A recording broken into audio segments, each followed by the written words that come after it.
And we're live. Everyone thinks because you're a zombie, you don't know good coffee. Well, they're wrong. There's only one brew that gets my seal of approval. Deadly Grounds coffee is my guilty pleasure. The aroma is so intoxicating. It brings all of my neighbors out of the woodwork. Deadly Grounds coffee. Coffee to die for and zombie approved. It's good to get a little deadly. Use the front door! Oh, they're so disgusting. The Dorkening and all affiliated shows are not intended for anyone under the age of 18. The following may contain discussions or scenes that have adult situations, graphic violence, nudity, strong sexual content, and graphic language. This show is intended for mature audiences only. Viewer discretion is advised.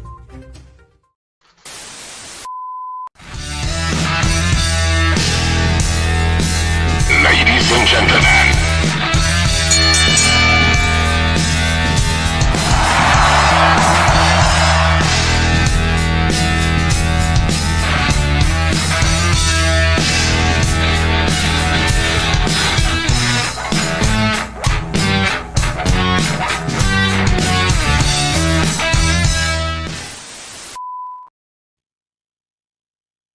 Hey, everybody. I'm Matt. And we're the monsters. Hey, we got We're a little still better working that time. It was better this time. Yeah, it was better this time. I completely forgot the countdown. That's my fault. You're good. You're good. You're good. You're good. All right. What do we got this week, Matt? Oh man. We're gonna get into some counteraction stuff with all of our people from after WrestleMania. Okay. Selected people. And then later on we'll be getting into the Mats and Monsters draft. I'm excited for the MMW Draft, man. It's going to be fun. First Yeah, it's guy gonna we be have, first guy we have on our list is Cody Rhodes. All right. Man, What's going on with Cody, man?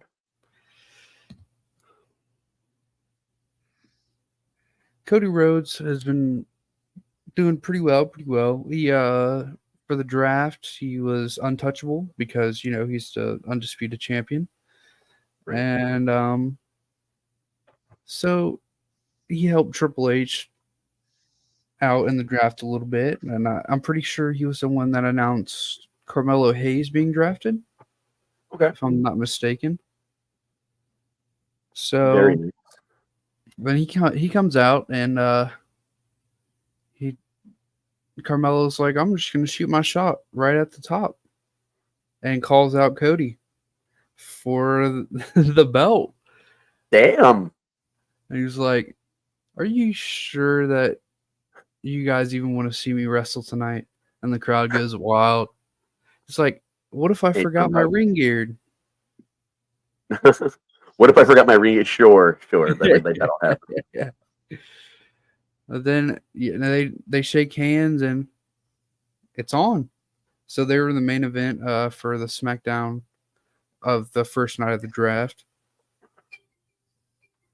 And man, it was a pretty good match. Besides the point at the very end where they both go for a springboard and Carmelo Hayes went a little too early, and Cody Rhodes collapsed and fell on his bad shoulder where he tore his pec. Oh. Oof. That's not good.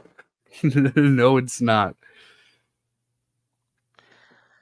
I was there Friday. I went to SmackDown in Cincinnati for the draft, and I'm gonna tell you right now, that friggin' pop for Cody Rhodes is so damn loud. Especially the woes in the song. And we got him twice that night, because my first thought when Carmelo came out, I thought it was going to be like a dark match or something like that. And no, it was the main event of the show. And it was a damn good match. Well, yeah. That's the only thing that I really had a problem with was the ending. And you were there live, so I bet that looked really brutal to see.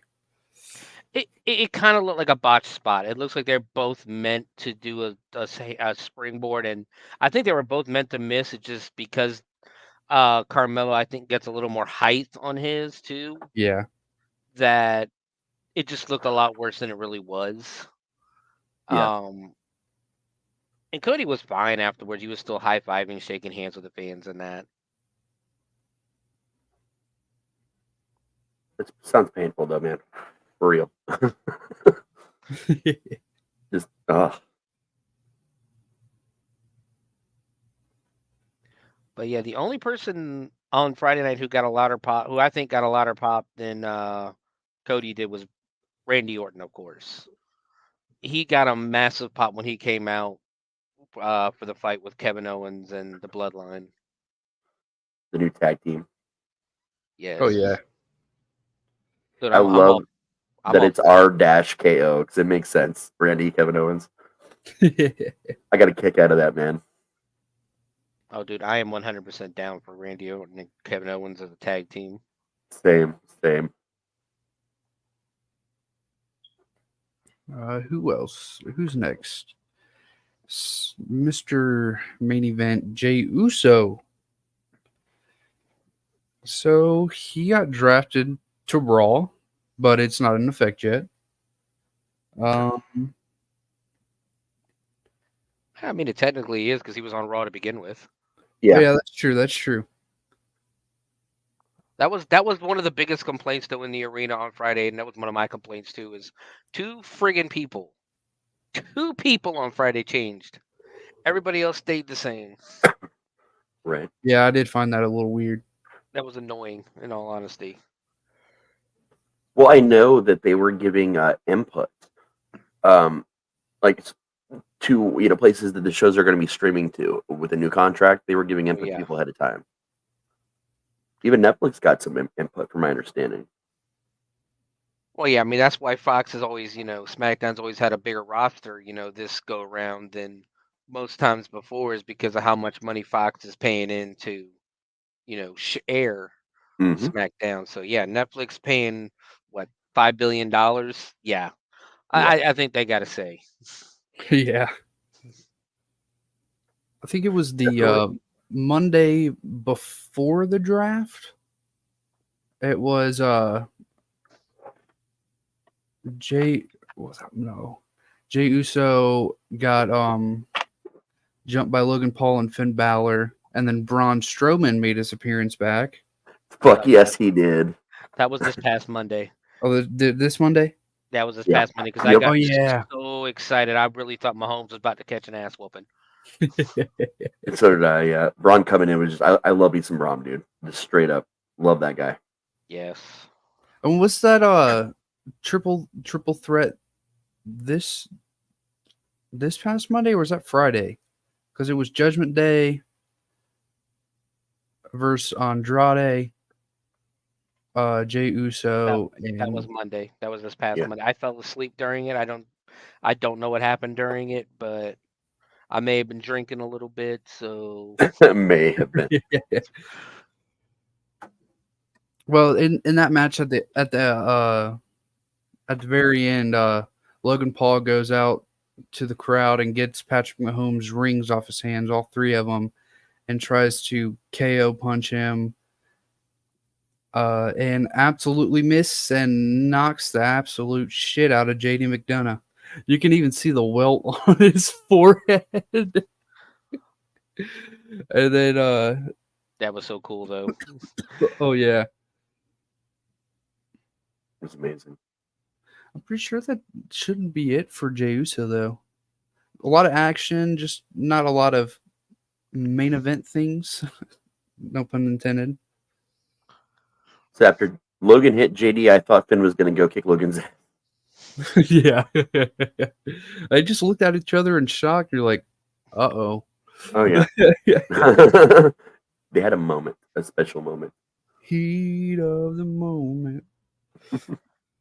Yeah, we're still coming off WrestleMania, so this is the cool down time, and you got to give these guys chances to get, where they need to be. Oh yeah. And they're building up and trying to end the last few things they need to end also with Backlash. So Yeah. Right before they're in full gear for SummerSlam. yeah, Oh, they still got what after Backlash they have Crown Jewel. I Oh don't even yeah, think yeah. I think it's only a couple of weeks later this time. I don't even think it's that far ahead. Yeah. Then they got Clash at the Castle, and I think they got one more maybe before Yeah, because SummerSlam. SummerSlam's in August. Oh yeah, yeah. SummerSlam's a Yeah, while 'cause away. tickets go on sale tomorrow. Yeah, I got signed up, but I yeah. same. But yeah, money. Funds are a little. Plus, I gotta ask, do I really want to go to Cleveland? Like Cincinnati was bad enough. Wow. Actually, I got their list right here. It looks like we've got after the draft.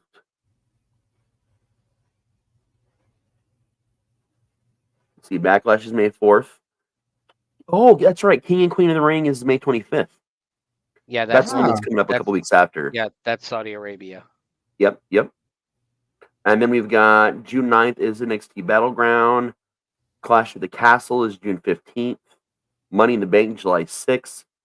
NXT Heatwave, July 7th. And then SummerSlam, August 3rd. Okay. So looks like we got 4 big ones, including Backlash. For WWE, and NXT only has 2 for them. Yeah, I think one is going to be the same weekend as SummerSlam, like it normally is. Yeah, and then the other one at Battleground is going to be. I thought it was going to be like all like those like no rope, like trying to make it look like shoot fights, but yeah, I think it's going to be regular matches in that. Oh yeah, and then right after SummerSlam, also at the end of August, is Bash in Berlin. Oh So yeah, there's a lot between now and then. Yep. Yeah. The big Germany thing. Now, Braun, I just want to point out something else happened with Braun that I know you're dying to talk about, Matt. Oh yes. Dreadmare. Oh, so we will get into the King of the Ring and Queen's Court winner predictions when it's closer to time. We'll usually do our predictions like right around a pay-per-view. We might even talk about our predictions for Backlash since it's coming up in a couple days. Yeah. Hey, there's only 5 matches, so. But go ahead, man. This most recent video from Dreadmare on YouTube, it's confirmed that Bo Dallas does own the page and has been releasing videos for about I'd say closing on a few months now because it was right before WrestleMania. Mm-hmm. And we've got confirmation about a couple Alexa Blisses throughout the videos, but the most recent one was Braun Strowman appearing in the Black Sheep head. Ooh. And I don't know if you guys knew about this yet or not, but it was announced tonight that Eric Rowan has re-signed with WWE. I did hear about that earlier today. I was going to bring it up when we were talking about this Dreadmere stuff. Yeah. I did not know that. Yep. Everybody's home. That's, unfortunately, that's alive. Yeah. I'm not sure when they're going to make their debut, but I really hope that they don't just let this fizzle out. Oh no! The video they've been showing, like the whole place going dark and then playing that creepy music again. Yeah, it was over as hell at SmackDown last Friday. Oh yeah. I mean the fireflies were out. I mean, I think they've learned what worked and what didn't with this, and a lot of the backstage stuff. Because there's a lot of misses, a lot of hits, and it seems to me like they're going back to the early days. Yeah. And kind of like refreshing kind of a thing. So I think it's going to hit hard, man. I see this blowing up like it was back then, honestly. 100%. I mean, yeah. Sorry, go ahead, Matt. I saw that Dijak got drafted to Raw, and he was wearing a Bray Wyatt shirt. Yeah. I don't know. I think he's going to Karrion Kross's group. Yeah, I but think I he'd be a honestly fit better. better. He would definitely be a better fit there. I just wish they'd get rid of the authors of pain. Yeah. But Again, like I really want he's, to like them because they're called authors, but I can't. Yeah. yeah, I don't like them all that much. Even their finisher's kind of weak, man. Like you're that big of guys, and you're doing the most simple tag team finisher. I mean, it looks cool. I mean, you slam two, you take a motherfucker and slam him against another motherfucker, and then you power bomb them. But yeah, it's just their whole presentation in general. I've never cared for them. Yeah. They don't move well for being big guys either, like a lot of the current big guy roster is in WWE. Yeah, And there's always been something about him that I don't like. But yeah, the rumor is for him to do that, and then Ilya to join up with Gunther. ooh, I like that. Yeah, that's a great fit. Plus, when that eventually like breaks down, the feud between having a feud with Gunther and Ilya Dragunov on the main roster is gonna be awesome. Yeah, it's gonna be insane. But with this Dreadmare, I mean, another thing they're calling it is the Wyatt Six, Yeah, which leads me to believe there'll be 6 people. So who? I think they were calling it the Wyatt Six. They were talking about a rumored Wyatt Six before Bray Wyatt died. But it would. I think it would work better now. In all honesty, I think it would work. It would still work now. Oh yeah, True. A lot of people are still referring it to as recently as a week ago on social media as hashtag Dreadmare, hashtag it begins again, hashtag Wyatt Six. And that's what I'm I know. seeing a lot of right now. So like if there is 6, we've obviously got Bo, we've got Braun, we got Eric coming back now, and we've got Alexa Bliss, but that leaves 2.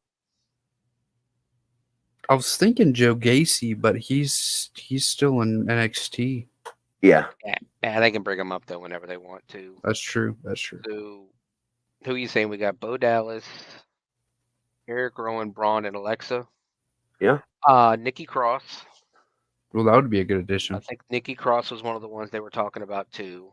And Cross and Bliss work really well together. They have in the past. They definitely they have a chemistry that's pretty fantastic, I think. Yeah, and they need to do something with Nikki Cross. Like she's such a good talent for them to be wasting her in catering right now.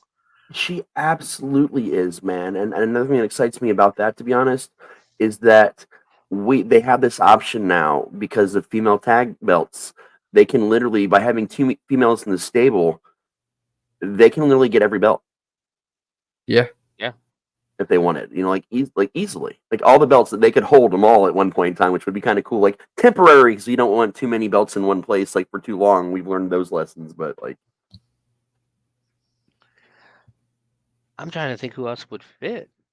Dumber Size says Matt Hardy Yeah, I was originally saw rumored to that. return to WWE group. Yeah, I didn't know about that, but it seems like Matt might be going back to TNA from what I've been looking at. Nah, he said he's a free agent still.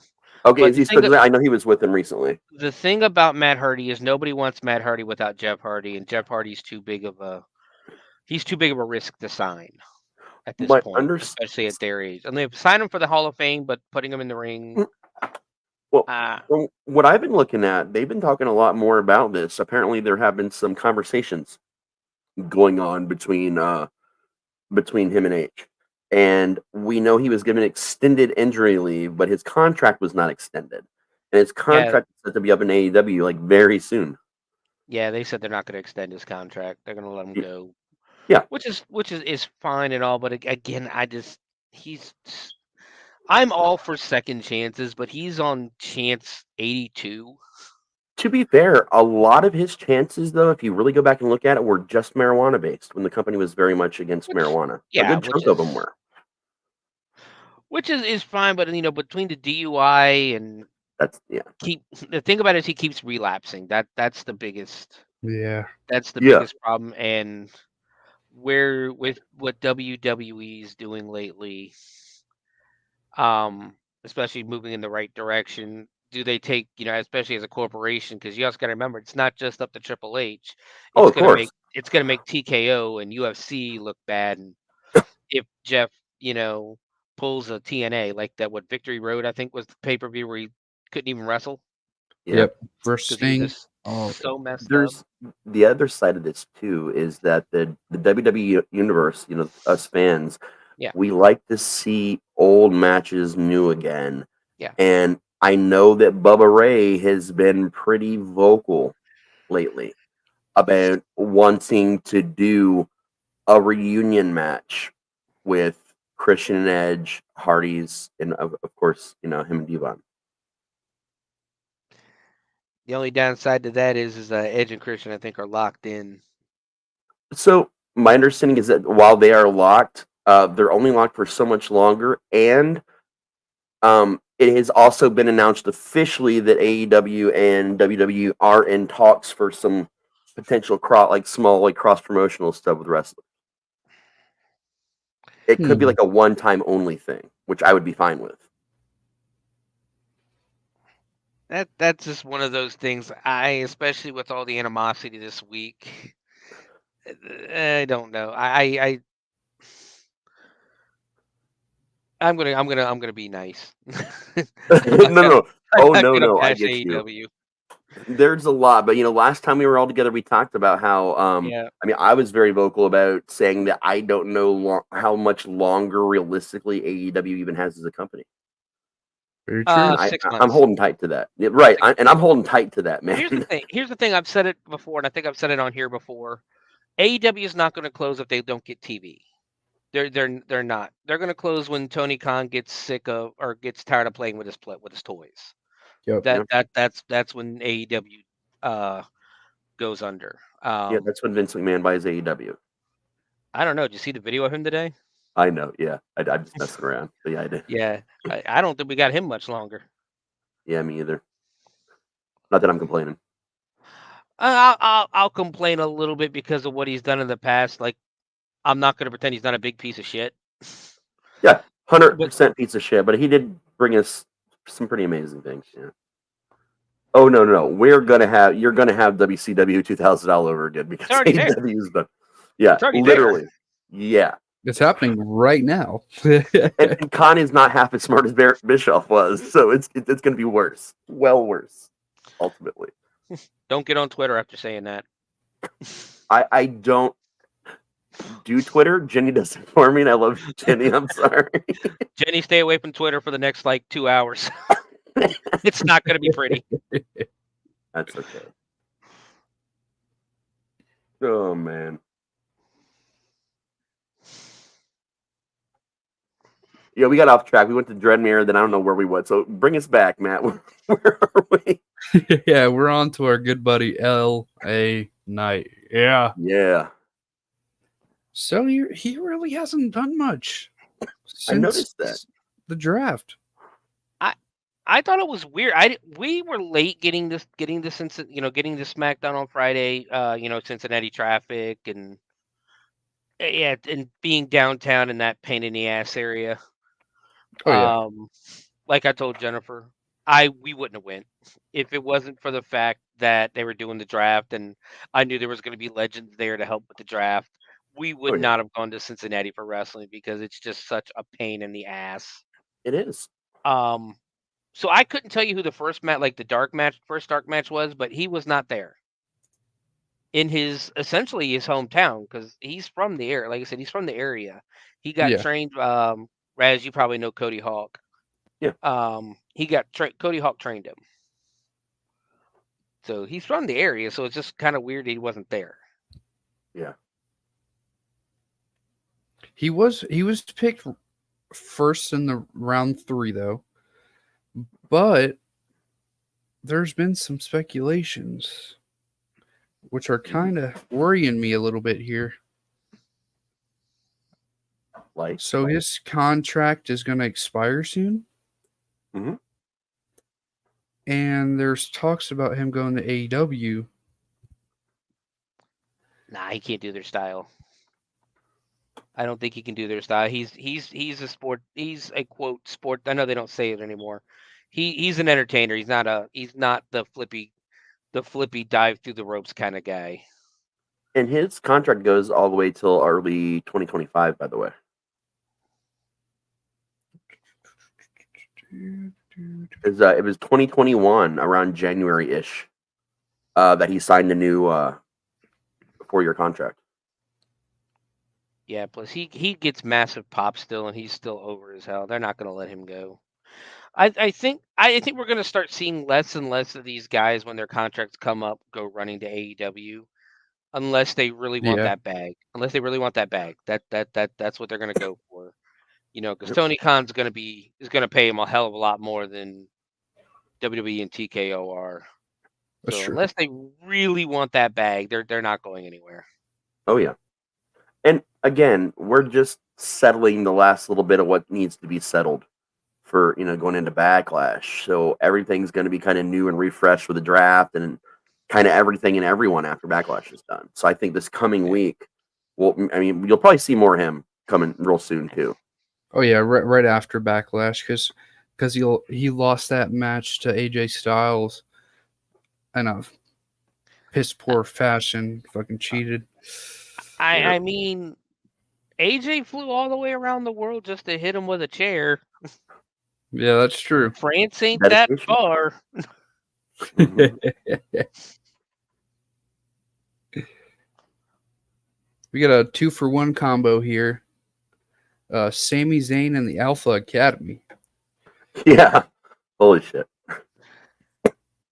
So I'm not sure if I brought this up the last time that we were on the show, but Chad Gable fully went heel on Sami Zayn and hit a huge German suplex right in front of his wife. Yeah, you did mention that last time we were together, yeah. All right. So that next week, Chad Gable gets everybody in the ring and the Alpha Academy and is talking about how disappointed he's been in all of them and how Otis is his biggest mistake that he's made. And he was just going in like saying that this is the real Chad Gable and there's going to be some huge changes around here. So the week after that, it's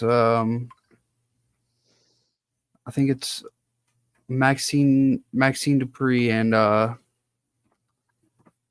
somebody, I think it was Candace. somebody Candace. Versus, was it Indy Hart? Yeah, those two are going at it. Are you talking about this past Monday? I think so, yeah. This I can't past remember who Monday, it it was. was Maxine versus Candace. It's basically the end of that feud before Candace goes to SmackDown. Yeah. Okay. Then wasn't it Friday that they had a tag match?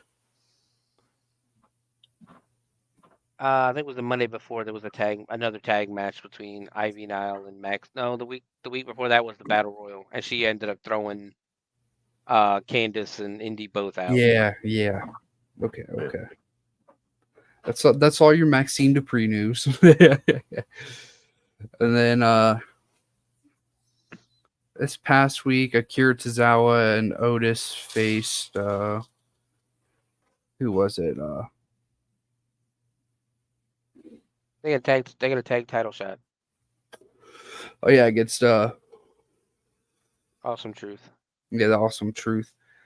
And they almost pulled it off until you got hit with the, what was it? The Truth Crushing finale. Is that what they're calling it? Yeah. And they get it, and they win it right there.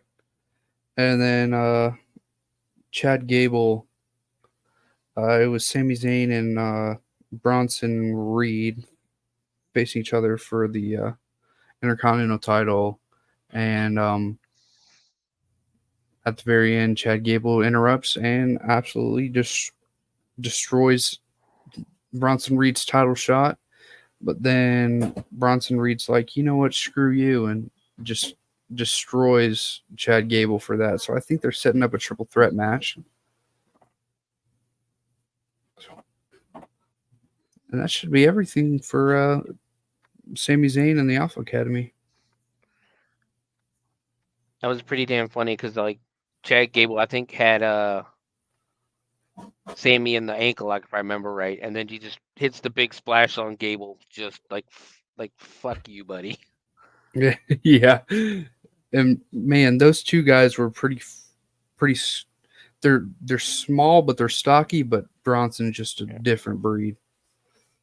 All Oh I care yeah, about is awesome truth, man. well, not only that, Gable is ridiculously strong too. Oh yeah, He wrestled. He was at the show on Friday, and he wrestled. He came out to ruin the quote, I don't know, quote unquote ruin CM Punk's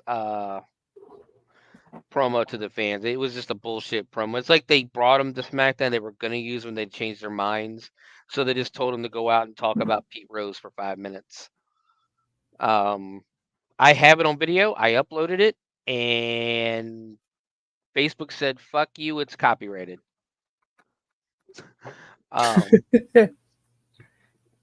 So yeah, and then so they were gonna jump because they were all acting like they were still friends, like all of the Alpha Academy. They were gonna jump Punk, and then Sheamus came out and made the save. But I'm liking Gable as a heel so far. Oh, Gable's been playing a really good heel. Dark Side says people are saying Gable is turning into the new Kurt Angle. Yeah, I mean, I agree with that. He's got that intensity. He's got the wrestling ability. He could 100% be a new Kurt Angle. Oh yeah, for sure. Say 100% a lot. Yes, yeah, no kidding, man. And I'm pretty sure Gable was also an Olympic athlete, and I'm not sure if he got a gold medal or not. He did not. Yeah, he was, but I think he was I think he was on the Olympic wrestling team, but I could be wrong, but I think he was an alternate. The only other person that WWE's ever signed as a gold medal and they've done nothing with is Gable Steveson. Yes. But his brother is down in NXT with Regal's kid. I can't remember what the hell they call themselves. But he's with that squad, and he's doing better than his brother. Apparently, his brother hasn't really caught on to the professional side of the professional wrestling style as much as they thought he would. I'm looking up his record right now. Let's see. Okay, so he won a gold medal at the Pan America Games in 2012, but he did not win an Olympic gold medal. Correct. And he was labeled as the, where is it?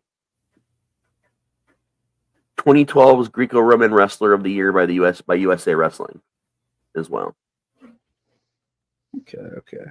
So he's got some accolades. He does, yeah. I just feel he's been very undervalued with WWE. Putting him in really just, they're trying to push him over as Kurt Angle. He's been literally been pushed to be the next Kurt Angle his whole career. And I think he's just finally catching that and oh yeah, running.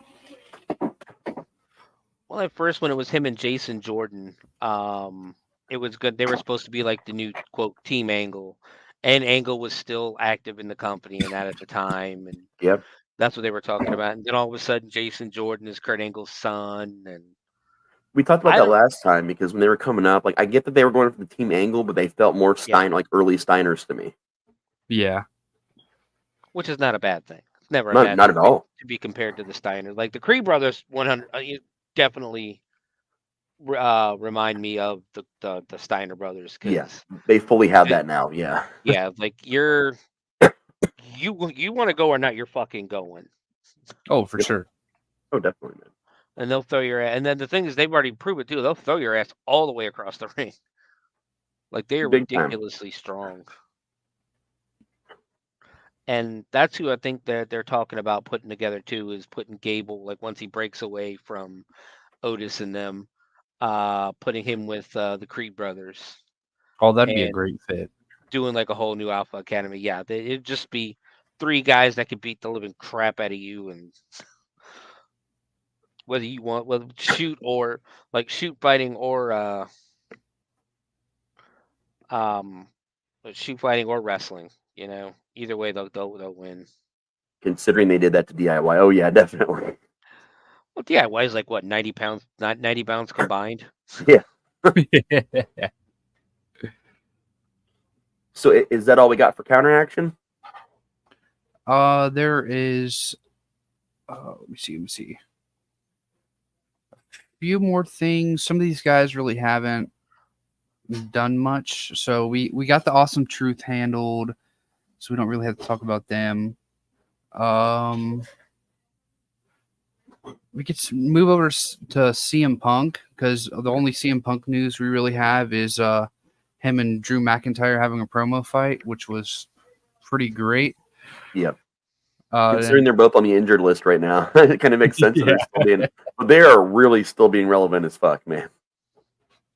They are the most entertaining. That was probably the most entertaining part of Raw on Monday was CM Punk trolling Drew McIntyre. Yeah, the troll off between them is just god tier right now. Oh yeah. And then we get roped into Seth Rollins, which honestly hasn't done anything at all. We haven't really seen him. He's going to be out for like the foreseeable future. Well, I mean, we thought him and Becky was both going to be out, and apparently Becky was going to be out until Rhea got injured, and they had to call an audible. Because who else is there on the roster that can hold the belt and make it, I'm not going for Liv Morgan. I'm sorry, guys. I know about that, yeah. I know you guys like Liv Morgan. I'm not going for her. It was all right. I will boo it every time. Logan Paul was already roped in. Yeah. Oh, we got LWO. And boy. What happened? Carlito. The crowd saw that coming a mile away. Oh, yeah. But for them, the Legato to just show the film, too, and catch him in the act, it's just great. I think it's funny because usually when WWE does an angle like that, it just shows the part where the guy just attacks him. They went the extra mile, did it in 4K, had him attack him, then walk out, walk back, and go, "Oh shit, Dragon Lee's been attacked. Let me go help him." It was great. It was, and the fact that they still kept Carlito as part of the LWO for the draft as well. Mm-hmm. Yeah, like that. Yeah, and then he pushes him into Rey Mysterio, and Rey Mysterio gets all knocked up, and then he hits the backstabber on Dragon Lee, which it's just perfect. Yeah. The backstabber. Oh yeah, and his message, because he did break silence on social media after everything happened, and it was to be continued. See you on Monday. Oh, the best part is too watching him run out of the arena. He pushes at least 3 people out of his way. Yeah, he wanted to get out of there as quick as possible. Yeah, I want them to take a hard turn into telenovela territory with this storyline. I really, really, very much do. I feel like it'd honestly be a great way to kind of set up like the old Eddie and Ray gimmicks. Like, I feel like it'd be a great opportunity to do that. It really would be, man. It'd be a lot of fun too. Yeah, but Dominic's an adult now. He's got 2 women on the side, and is he an adult now? I mean, technically, he's married, and outside of wrestling, he's married. But I mean, inside of wrestling, he's banging. Apparently, he's banging Rhea Ripley. Now he's coming out of the same room as Liv Morgan. Mm. I mean, and he looks 12. He's got a come on. The Dirty Sanchez mustache is working for him. No, I make fun of him a lot. I do have a lot of respect for him. I just like to make fun of him. It's so easy. That's what he's there for us to make fun of and boo at. Yes. And he's one of the greats at it. Serious to be that young and already that good at it is, you got to give him props, man. Yeah, he's okay in there. He's not fantastic in the ring. He's okay in the ring, but yeah, he's the guy. He's the guy you beat the shit out of in the Judgment Day. Man's be looking like Uncle Rico from Napoleon.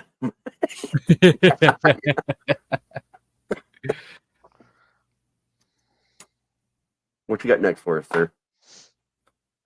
We got a tie-in with Jade Cargill and Bianca Belair and the Kabuki Warriors. Okay. And they're going to be facing at Backlash. I got our backlash card brought up for after this. And Bianca was just talking about how she's been getting absolutely destroyed by damage control for a while now, and she just needed somebody that could help her out. And she said Jade Cargill was the best fit. And I got to totally agree with that. I mean, when you only got to hit 3 moves and then the match is over, I guess. Yeah, there's not a lot to it at that point. Yeah, which I mean, I like Jade. I'm starting to get into Jade Cargill. I'm still on the fence, but I'm on the positive side of the fence with her so far, and I love Bianca. I think Bianca's one of the best female talents they have. Oh, yeah. agreed. It's just Jade really hasn't had a real match yet. She's had all these squash matches like almost every week. Even at WrestleMania, she really didn't do that much. She needs a lot of work.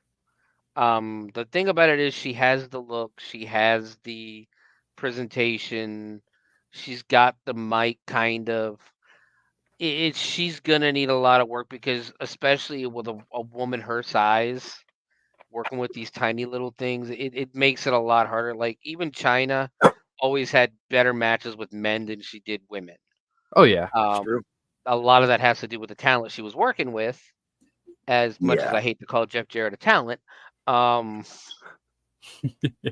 she's still, there who can like I think until she gets to that match where the inevitable match with her and Bianca, I think it's gonna just literally be the three holds and go about, let's go about our business.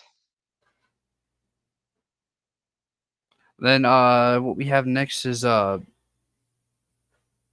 Bailey, and I guess you could kind of intertwine Nia Jax a little bit here, but we'll just start with Bailey and head on from there because the last 4 wrestlers are kind of intertwined with each other.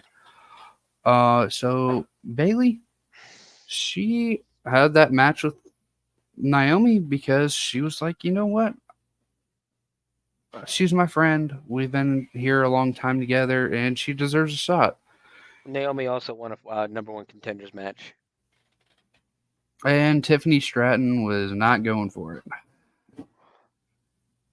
And they've been going in for a great feud for the past couple weeks now. And this past Monday, Nia Jax absolutely. That was Friday. Was at SmackDown. Yeah. I know this because I was coming back from getting drinks.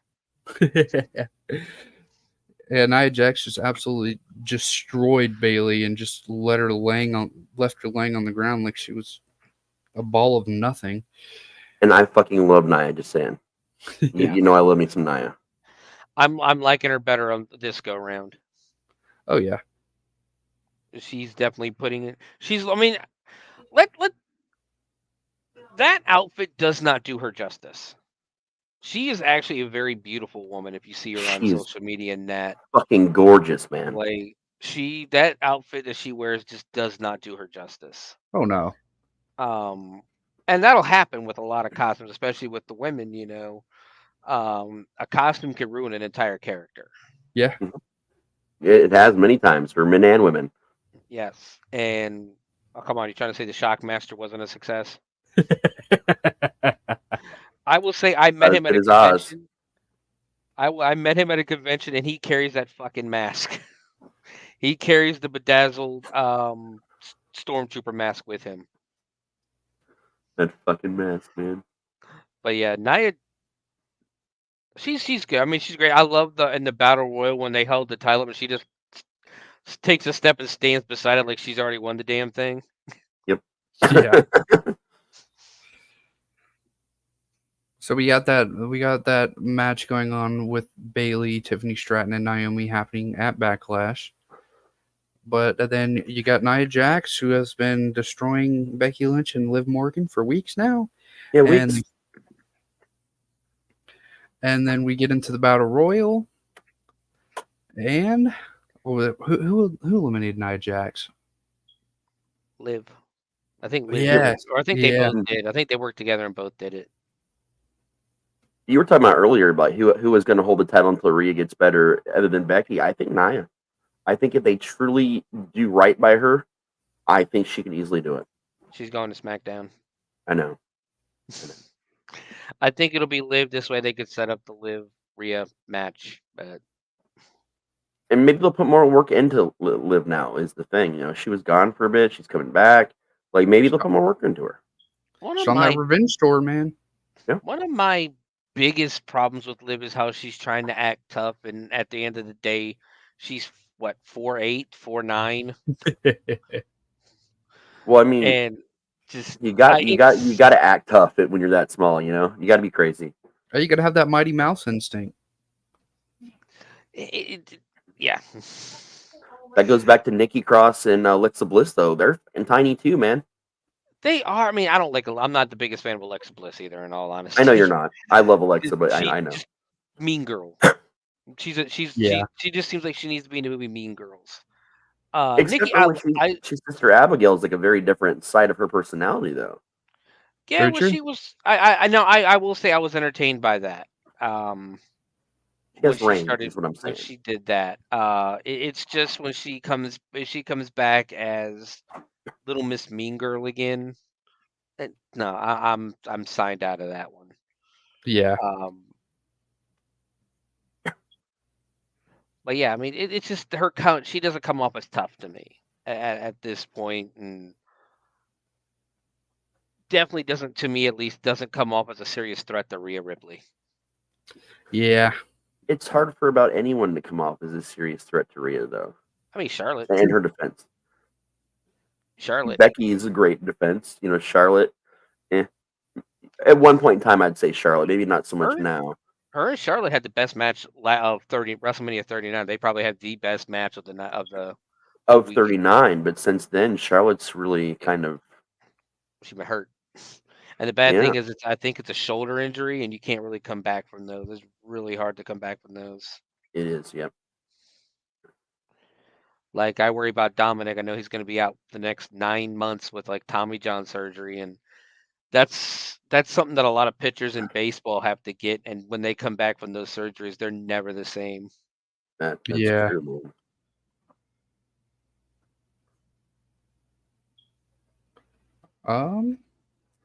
Is there anything else that I missed with Liv Morgan and Becky Lynch and Nia Jax?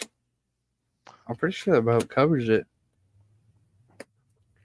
Yeah, I mean, what this last Monday night, Nia and Liv had a match. Liv beat her. It is Nia's last, final match on Raw. Right.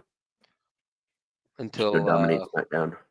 Yeah, because I mean SmackDown, and that's the thing. That's the beautiful thing about this. That's one good thing about this draft is they needed to bolster up the women's division, and that's exactly what they did with bringing these girls up, switching them around a little bit, and bringing those girls up from NXT. Oh yeah, like Lyra Valkyria alone is really good. Yeah.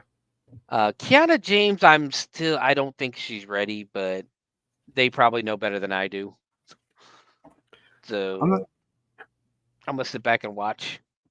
I think Shawn Michaels really pays attention to what's going on into NXT to the point where I don't feel like him or the other people over there would really suggest a move up unless they were ready, because I don't know too many people, that would know that more than Shawn Michaels.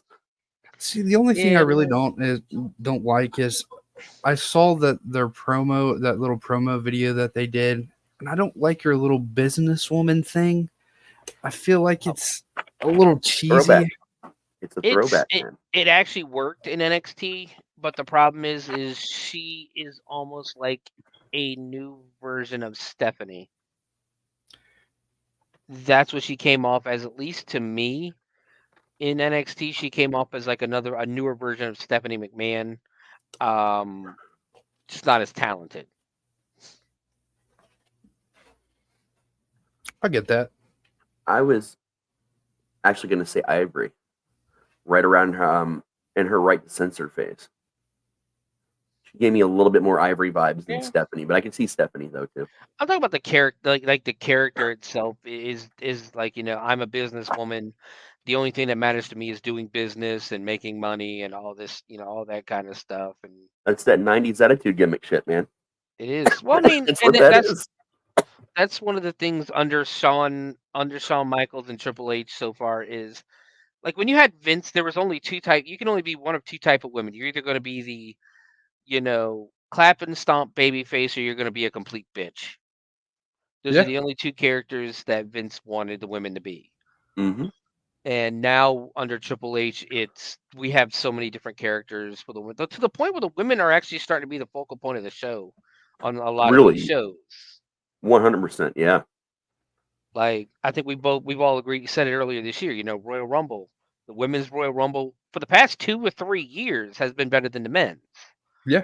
The The women's Elimination Chamber. elimination chamber this year, women's was better than the men's. I mean, this is going to sound really crass, but we're finally, thankfully, out of that tits in or tits out mentality, where Yeah, it was either they were fully covered or their tits are out, and that's to really Yeah, but- break it down. What you just said a second ago to it. It's a real root of what Vince was looking at. That's really what it was. Yeah, I wouldn't hold my breath on that one though. With Netflix coming up. No, I'm just saying, like that's all he cared about. Like Well, yeah, like that's really that's the brunt of what it was only. But even with the Netflix deal come up, which I'm excited as fuck about the next Yeah. Netflix deal actually. Raz, are you telling me him making Trish get on her hands and knees in her bra and panties and barking like a dog is sexist? How about just the fact that there were bra and panty matches? That we need to go further into the details. Like They were great for the game, so I'll say that. That's about it. Look, they got a minute and a half. Come on. when me and Steven were young, we were lucky because sometimes TV channels that were all static, you'd catch the occasional boob. Matt had bra and panty matches in wrestling games. Hey, I had Cinemax. Okay, Cinemax was the fucking go-to in the '90s. Cinemax, yep. The Red Shoe Diaries. And sadly, I found another comparison to Kiana James, which I hope doesn't happen, and that is Lana. I really hope she doesn't take the Lana route. No. She wrestles in at least. Why? She's not. I don't see Lana. I might have to disagree with you on that one, Matt. I don't see Lana. I see like I said. I see a younger Stephanie McMahon when like not as domineering as Stephanie was. Yeah, but more like the character in the ring. She's okay. She's okay. She's put on some decent matches. She had a feud with I never remember half these women down there. They have their names. Gosh, she used to be with Briggs and Jensen. To where like if she won the match, she was gonna buy the girls like parents left her a bar. Because Brooks and Jensen have this like really country like almost like rodeo gimmick, but not as like bad as the Smoking Guns were.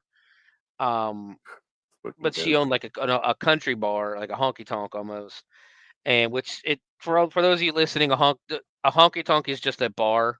It is nothing. Don't listen to country music. It ain't nothing different than a bar. Mm-hmm. It's a dive bar, technically. It just happens to be a dive bar in the South. That's what a honky tonk is. Mm-hmm. So if you've been to a dive bar, you've been to a honky tonk. Congratulations. Not to sound so mean, but to where she was like, they were having a feud and the girls' bar was going out of business and Kiana James was going to buy the bar up. Mm-hmm. So they had a match to see who would basically get the bar. Yep. Fallon Henley. There you go. Yeah, Fallon Henley. I for some reason I kept thinking Tatum Paxley, but Tatum was I think God, what again? The girl that's with Creed Brothers. Ivy Nile. Yeah, her and Ivy Nile were a tag team, and then Tatum Paxley was just in that thing with Lyra Valkyria, which they were doing like the whole Trish Stratus, Mickey James thing. Yeah, Oh, that's it's cool. about time for that to be recycled. Yeah.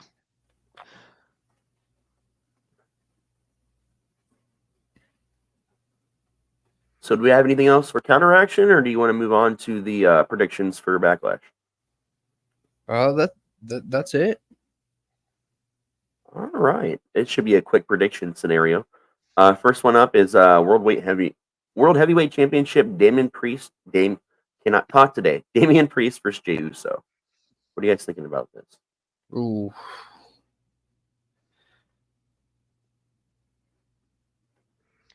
You want me to go first, Matt?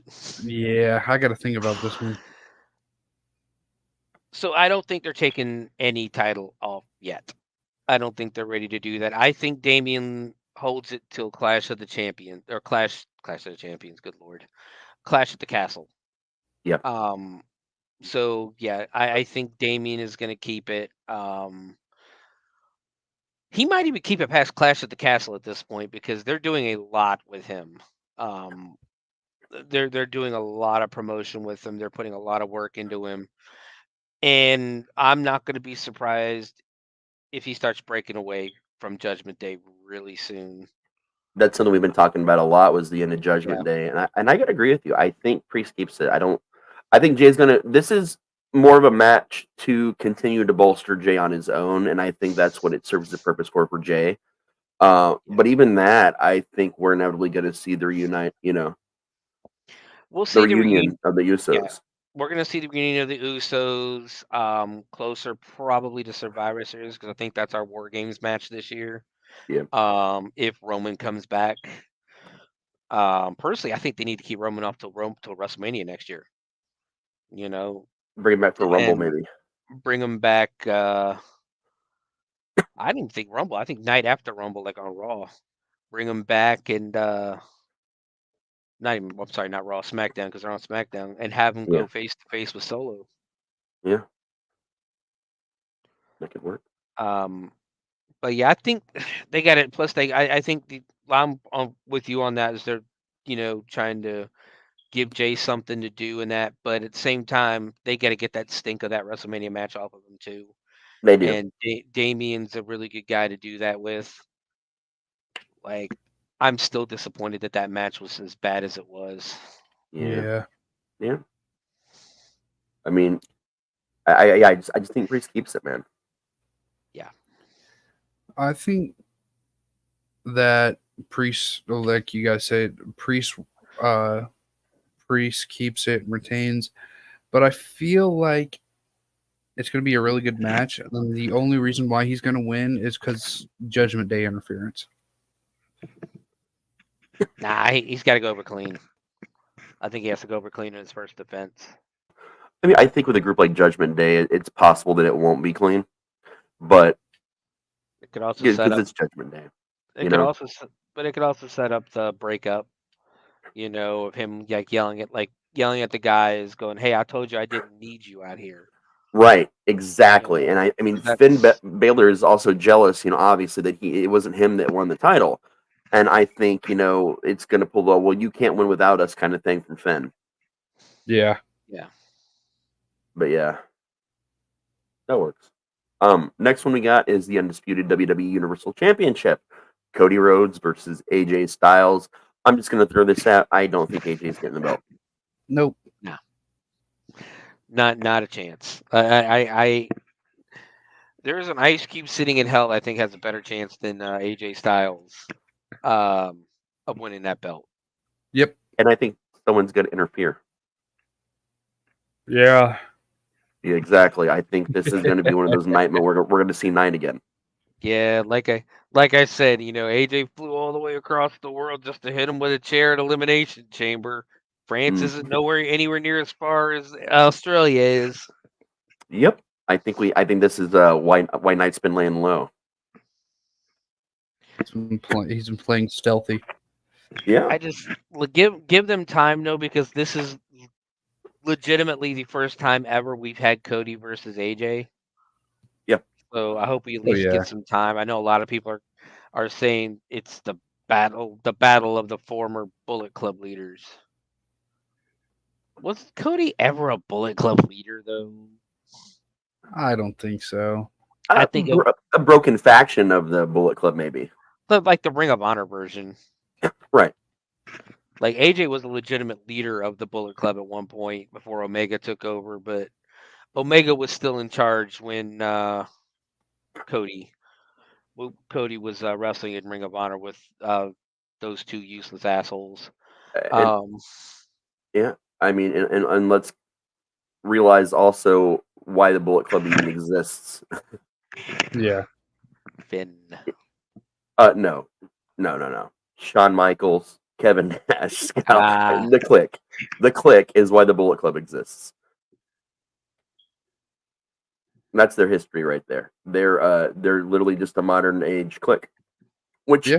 they discussed and talked about. And I remember a long time ago, this is many pay-per-views back, where they actually brought out the clique, and the Bullet Club, who they had in WWE, was out there throwing out the two sweet and everything, man. Like they had a lot of people were out there for that. well, they've always said that the NWO and DX was their inspiration for the Bullet Club, and Well, those two factions were also because of the clique. yeah, well, Like they were the clique. everything started with the clique, really. I I mean, the mean, clique's technically, great you can wrestling, go right? back to the Four Horsemen, but I think the clique did it better. The clique did it so well. They're running the damn company right now. Exactly. Well, some of them are. The two important ones. I don't know, man. Like, I love me Nash and Hall as much as I love Sean and H, and I adore them. Hall was always my favorite, man. As far as like all the Yeah. old Mick Foley aside, he's my ultimate always number one. Nash and Hall, like where that was the Outsiders was the first tag team I truly loved as like growing up. Hall is one of those guys that should have won the world title but didn't. Like Yep, him, Roddy Piper, and Arn Anderson are the three people I always think of that should have been world champions but didn't. And the I thing agree with about you. Arn Anderson will tell you to this day he didn't win the belt because of Flair. Not that he's jealous or anything, but he knew, and that's the thing about uh, this is going to be news. This might be a learning experience for some younger listeners out there. Does Buckle anybody up, know what the true purpose of the Four Horsemen was? No lay it clue. on us, man. Keep the belt on Flair. Yep, The job of Tully Blanchard, and Arn Anderson and Ole Anderson. Yeah, sure, go get the TV title, go get the tag titles, but the ultimate job was to keep the belt on Flair because as long as the belt was on Flair, they were all making money. and all WCW did was recycle that with the NWO and Raven's Flock. Every faction they ever created like that was all about keeping belt on one person. For Raven's Flock, obviously it was Raven there for a while, and Yeah, NWO is pretty much always about Hogan. yeah. Oh yeah.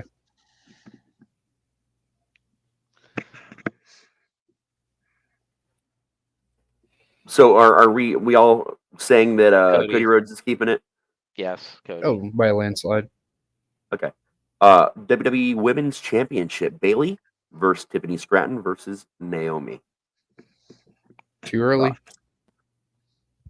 Bailey. It's too. The only I could see Tiffany winning, but I think it would be a travesty if she won it. I think it would be damaging to her career and her character if she won it this early. Yeah. They need to let her chase it for a little bit. And Yep. Bailey just won it.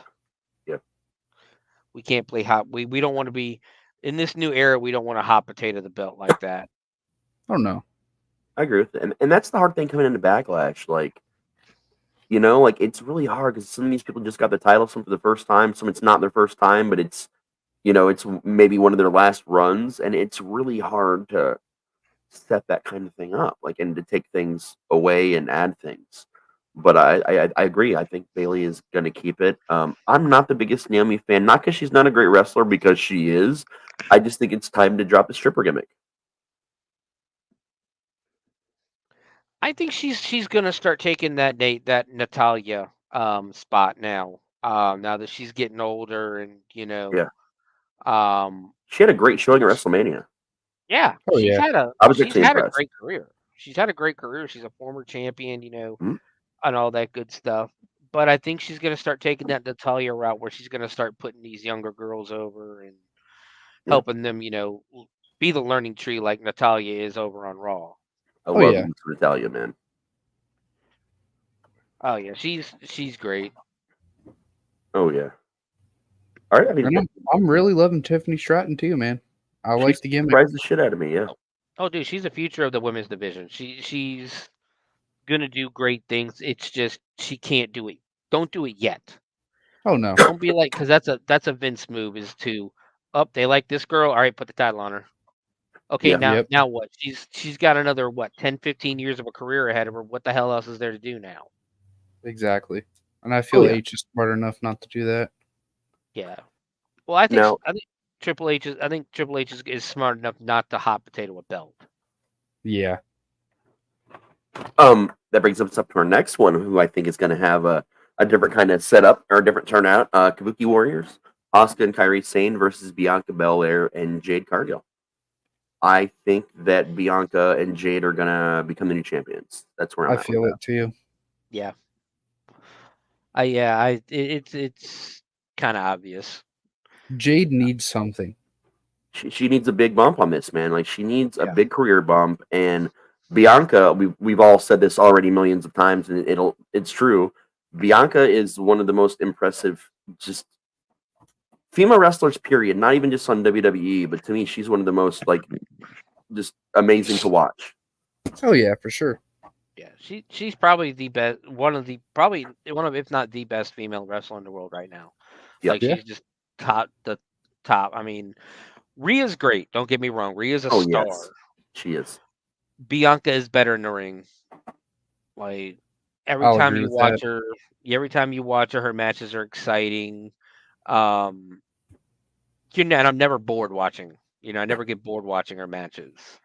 This is gonna sound weird to say, but traditionally, American and Canadian wrestlers traditionally are amongst the most popular in the United States. A lot more opportunities. A lot of wrestling happens here and in Canada, so it's easier for them to be these wrestlers to be where they need to be and get the training they need to get. And that's the thing with Rhea. Rhea's fucking amazing. She's not a bad wrestler because she's from Australia. She's not a good wrestler because she's from Australia, but because she's from Australia, she's had fewer opportunities and to impress and U.S. viewers, I guess is what I'm Yeah. saying. And it's weird to me to watch careers from wrestlers of the greats and the nobodies, alike. And you tend to see more of the great across the boards coming from Canada and America as a result. Not all, but a I'd fairly even good go chunk. down to the 80s with Hogan in Japan. He wasn't Yeah. doing the same stuff in the ring in the US that he was doing in Japan. Yeah. No, he was It's actually just crazy to me how that works.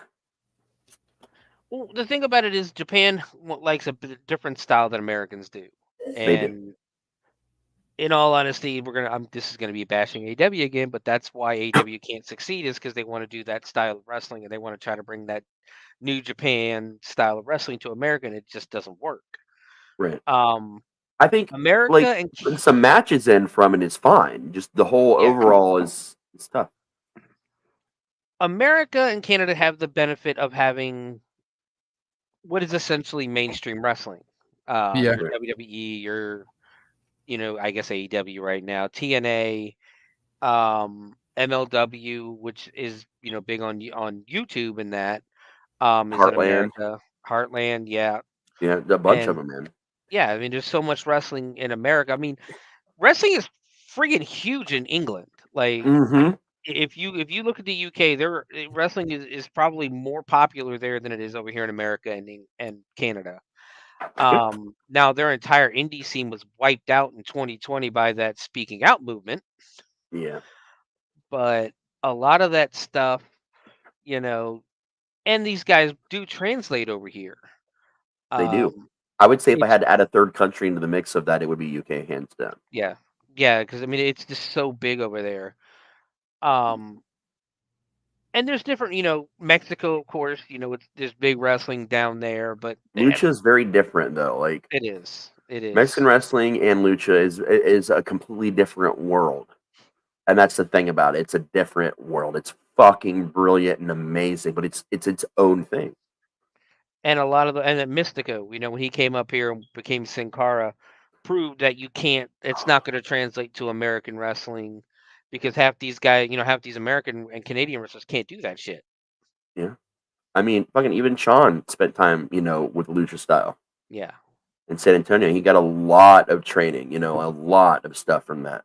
And the way as far as American wrestlers go, in my opinion, he's translated Lucha to American one of the best, as, from the American side of things. Yeah. Yeah. I mean, and there's guys that can do it, but it's WWE style again. Like them, hate them, it doesn't really matter at this point. WWE is the top dog in the Yeah. world with wrestling. It's just there's really no arguing it. I know other companies like you go to Japan, New Japan is popular, but at the same time they're still watching WWE. Yep. Australia, New Zealand, UK, the UK, Ireland, just everywhere watches WWE. And it all comes down to the styles. Like you can get the lucha. I mean, Rey Mysterio is probably the most. I think we could all agree Rey Mysterio is the most successful luchador in the world Oh yeah. of all time. Because he was able to translate and start doing movesets that work with American wrestlers and work with that American style. Whereas you can't have like Nakamura when he first came over. Yeah, a lot of people knew who Nakamura was, but they had to send him to NXT because he was his style wasn't going to translate to Americans. They had to basically teach him the WWE style. Same thing with Asuka. When Asuka first came over here, she was legitimately knocking bitches out in NXT. Oh, She yeah. was knocking women out left and right legitimately because she was just hitting them too damn hard. Oh, yeah. So she had to go to NXT and she had and the Performance Center to learn, hey, we kind of pull our punches here a little bit. This isn't, Japan where it has to look real, where it has to look, like you're trying to kill each other. Yeah. You're not in the ring with was it Mayami Toyota?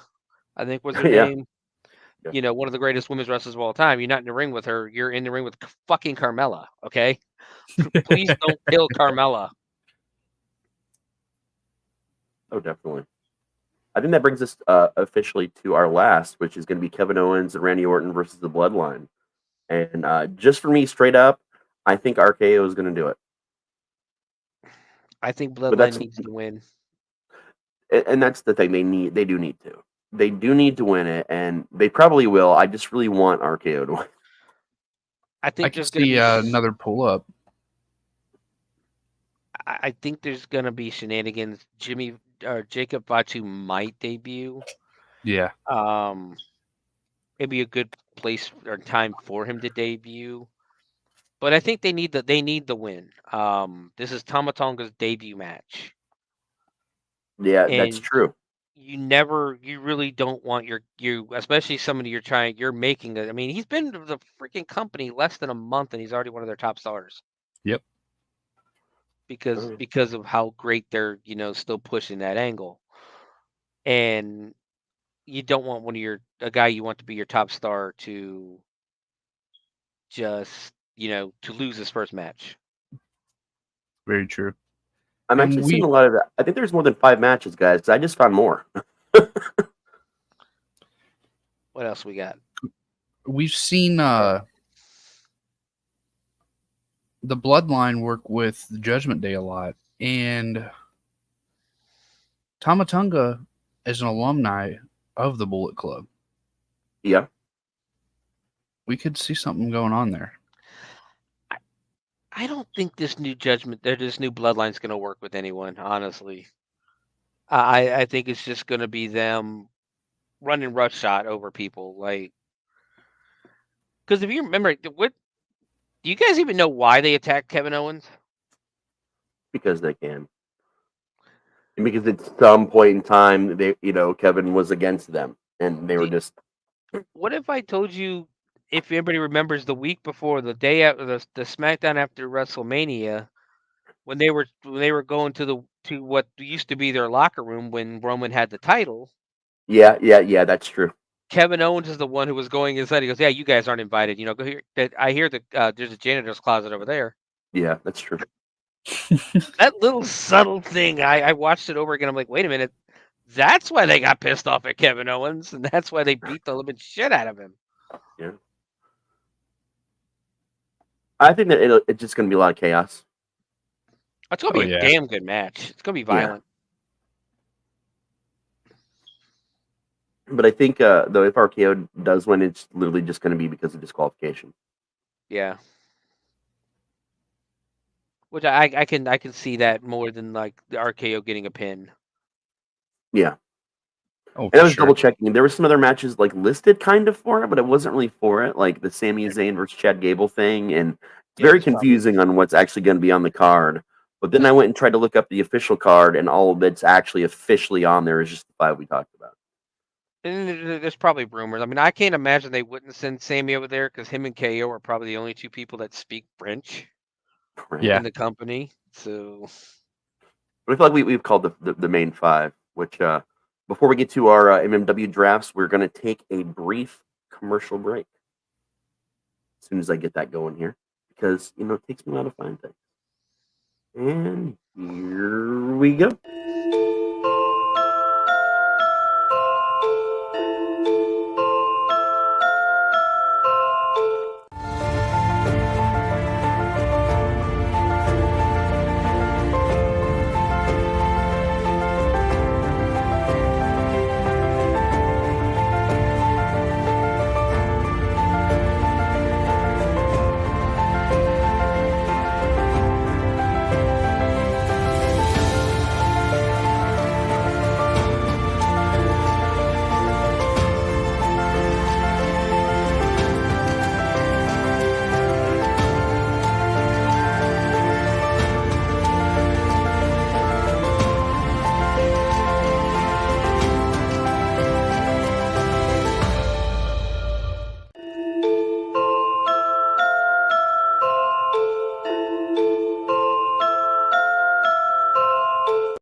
Greetings and shabibans. We are the Retro Reductopus Cephala Podcast, a long-form bi-weekly show that celebrates all the things that made growing up awesome. Yeah, that sounds good, but I don't know what all those words mean. I think what Parasite Steve's trying to say is that on Retro Reductopus, we explore a range of retro goodness, from toys, video games, and movies, to cartoons, and even snacks and school lunches. Oh. And we do it all with a positive spin, a slew of killer guests, and some very adult language. And you know what else is cool? No. This crazy show is part of the Your King Podcast Network with new episodes every Tentacle Tuesday. What's that? And if waiting 2 weeks for a new episode gives you a sad, know that we drop bonus episodes all the time, like the off-format Crow's Nest and an interview series we call The Brig.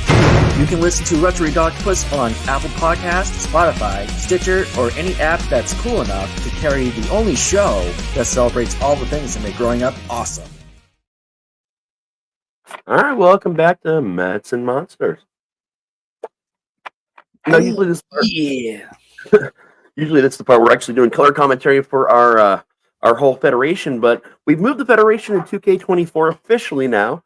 A lot of people didn't sign back with us. We signed a lot of new people. So we thought, since there's 3 of us, the best way to handle this is for this episode and the next, we're going to do our draft because it sounds like a lot of fun for us. And at the end of the day, while we're here to amuse you, mostly we're here to amuse ourselves. And that's that way. Welcome to Podcasting 101. So, between stables, tag teams, and people in general, and singles, we have 116 different things to draft. So, the way I'm looking at this is we're going to need to do half of it today and half of it next week. So I'm checking that out on my little calculator right now. So we got 58 people, singles, tag teams, and stables to draft tonight. And if we divide that between the 3 of us, that means we're going to have about 19-ish rounds, 19 to 20 rounds is what we're looking at tonight, which actually is not that much, to be completely honest. And it's going to go seamlessly. That's why we wanted to spread it over 2 nights as well, so it wasn't just a bunch of us reading and discussing these things. But all 3 of us have the list of all the people involved. When further explanation is needed, that is something Matt will go into more detail. Like there's certain stables and tag teams that he knows a little bit more about than we do. I know we talked about which one are ever those of us having smaller teams are going to be picking first, but I think that's going to be hard to know. True.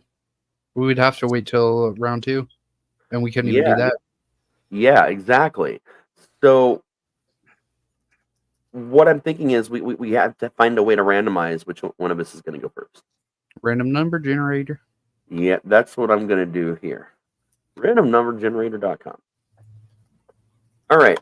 For sake of argument, Matt's 1, I'm 2, and Steven is 3. Let's see how this goes. Generate number. It looks like it goes me, Steven, and Matt. All right.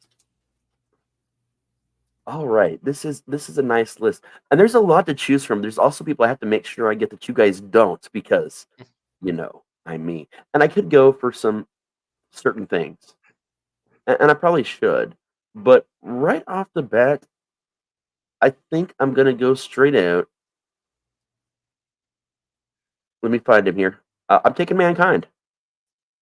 Good pick. So I think in the document, just put dash your name when you do your pick. That way we know. And I'll keep track of rounds as well since I know we're going to do that. Yeah, everybody should be able to edit it. Yeah. So that is going to be my pick, man. We're for number 1. He's my favorite wrestler of all time. I just can't not start off my roster without Mankind. I just can't do it. All right, so it's my turn. Mhm. Ooh, I think they've disappeared. What are you looking for? The Killer Clowns. Oh, they're there. Top of the list in the A's for some reason. Ah. I'm not sure why you put them in the Because A's. of Art the Clown. Okay, because Art's number 1 in that. Who's in the Killer Clowns? Art the Clown. Both Pennywises. Bill Ooh. Skarsgård and Tim Curry. Captain Spaulding and Doink the Clown. And Captain Spaulding is why I'm picking the Killer Clown. Already off. Was it a 5-pack? Yeah. For 6. 5. Yeah, he just got 5 people. So I think one of the ways we can make this... Well, no, because we're going to have to do the picks. Yep. That's okay, though. We got this. We'll figure it out. Mm-hmm. We could always trade and stuff like that, too. So. Yeah, we can do trades afterwards if we'd like. And damn it, Steven, you took my first pick. You know what? I had a feeling, clowns think alike. Oh, shit. I do see a duo down there that I thought was going to be a part of a tag team in the Jays, the bottom of the Jays. I think I see. I think I know who you're talking about. It wasn't official. I just wanted to put each one of them out there just in case somebody wanted to pick them both up. Okay, thank you. But with that out of the way, my first pick is going to be Goldar. Goldar, the Mighty Morphin Power Rangers. Making his return, by the way. And we have to talk about this, too, because, in Mankind was not part of the... Wait, yeah, he was. He was part of... Wait, was he part of the Federation originally? Cactus Jack. Yeah, you're right. It was just Cactus Jack. So Mankind is new to us. And Killer Clowns, go through that and tell us who was with us before and who wasn't. So we had... I'm pretty sure we had both Pennywises the last No. time. Was it just Tim Curry's? I feel like we only had the Tim Curry Pennywise before. Yeah. And then Captain Spaulding's making his debut. Actually, return. Yeah, he was with us two years ago, back when we were talking about MMW and like doing our own thing without televising it.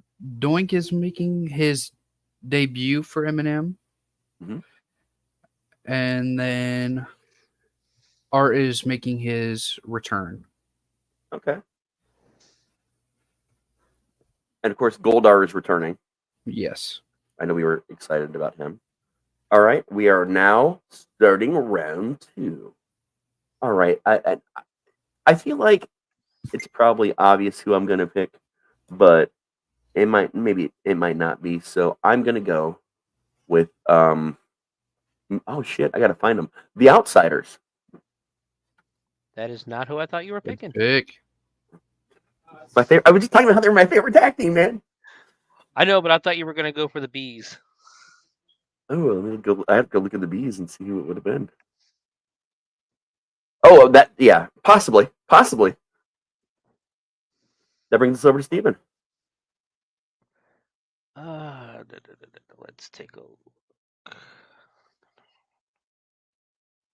It just had a.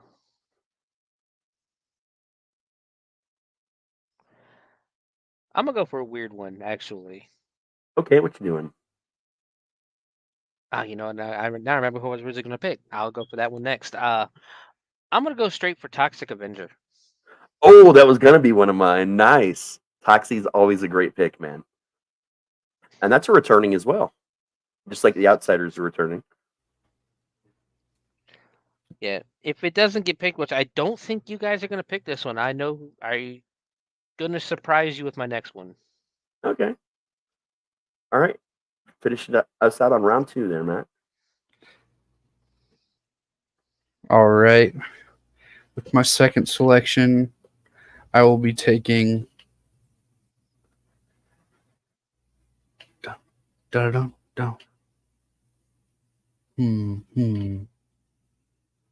Whose game is it? L.A. Knight. Yeah. I thought you might be picking Knight. Okay. I'm surprised he didn't go first. Goldar's just hard and just deep in my soul, brother. All right. We got starting round 3. I'm grabbing DX. I've got the click together, ladies and gentlemen. Ouch. I had to round up the click. That's my thing, man. Had to do it. So I need to go for a couple of legitimate wrestlers. I think I might do that. Wait for later for that because you're gonna laugh at this. How about the Dread Pirate Roberts? Oh, that's actually a good one. I put him in that list. It was a fun conversation hunting him down, man. Big Princess Diaries fan. No, he can have 2. Because I'm only having 1. Andre had his number. You know what I'm saying? He can have 2. He did, but he choked him out. Yeah. He did. That's how I got his phone number. Was from Andre. Did Raz take? And apparently Michelle's being super loud in the background. All right, that brings us to Steven. Wait, no, you just went. That brings us to Matt to end round 3. All right, with my third pick, I have to secure a woman here. Got to take my favorite, Rhea Ripley. Nice. Now, I have a question. Is China part of DX? Because I see that she's listed by herself. You can choose. I just put her by herself because I felt like she deserved to be by herself. Oh, I'm taking her off the list because I feel like she's DX. Okay. If that's okay. Yeah. Okay, there we go. So we're on round 4 now. And yeah, I am going to now go for Beetlejuice. Because it's Beetlejuice and I absolutely have to. I just had to get some other picks out the way first. Which brings us over to Steven.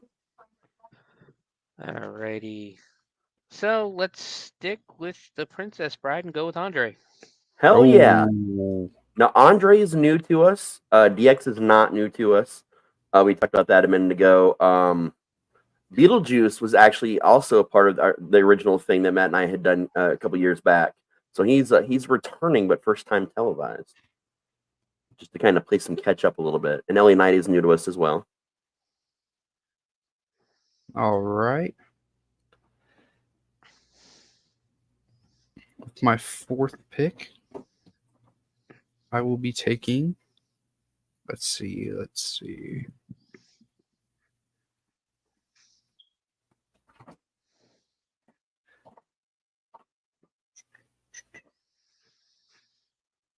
Where are they at? Darth Decker. Oh, grabbing Darth Decker. That was a fantastic tag team. Actually, Darth Maul and Dr. Decker from Nightbreed last season of MMW. It's good to see those guys coming back. Oh, this is already starting to get a little hard now. We're in 5. I'm looking for my favorite tag team, female wise, that we made. I'm having trouble finding them here. I know they're here, but I'm having trouble. I think they're both back anyway. Maybe they're not. I can't remember if the Urban Legends came back or not.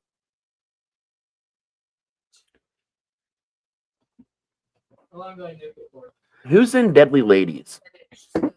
That would be Lady from Lady Death. From Resident Evil, and then Lady Death. Oh yeah, I'm grabbing the Deadly Ladies then for sure. Yeah, I know Lady Death. That she's a returner, and she was one of our stars last season. And I can't see her damn name. Dimitrescu. I can't fucking say it right now. Leave me alone. But yeah, she's just absolutely amazing. So yeah, Deadly Ladies it is. I need to build my ladies. I gotta find them again because I just saw them, and then I lost them again. We would have had the Urban Legends, but La Lorena came out as transgender and now is a male. Okay. Much love there. Where is the Deadly Ladies?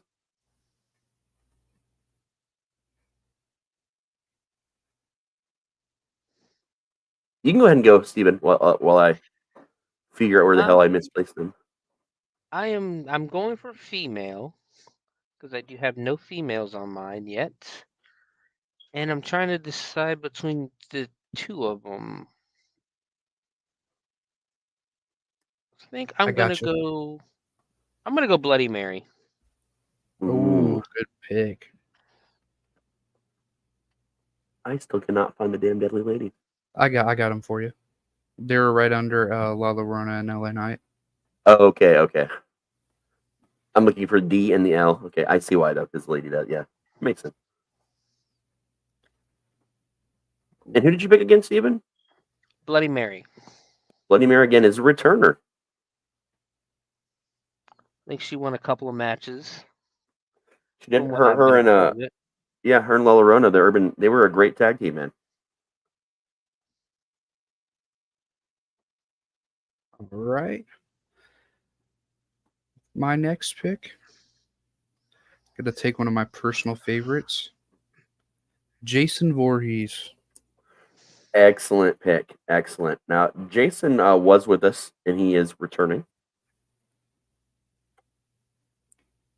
He had a really well-fought Elimination Chamber match to send it off, but he just couldn't pull it out. Yeah, that's true. That gets us started on round 6, and I'm feeling like I still need to build my female stable a little bit more, and I'm going to go with Elvira, who also was around in the early days of MMW before it was televised, and it's so awesome that she's coming back to us. That's who I was trying to decide between Elvira and Bloody Mary. You took my Toxie, I took your Elvira. Yeah. Let's see. Let's get an actual wrestler. Let's get a Damian Priest. There you go. And he is all by himself. No Judgment Day. Yep, that is true. Because even Rhea's off on her own. I feel that I am making a tag team when you're talking about Rhea here. I'm going to take Tiffany Valentine. Ooh, that would be a great tag team, her and Rhea teaming up, man. I feel like they both have the mentality. Yeah. To be a great tag team.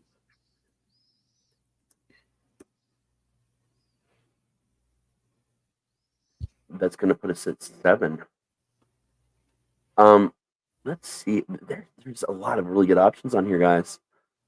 Oh man, it takes me a minute because I have to go through things.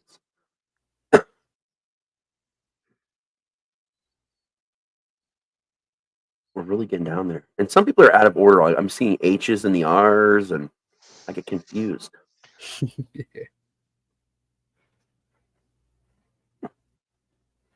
lot of thoughts got to go into these things. You know, you got to get the right setup. Ooh.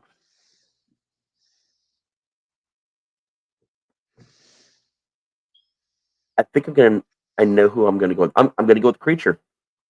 Ooh. My favorite Universal monster. It's got to happen. Good pick. I'm going to give this over to Steven. Alrighty.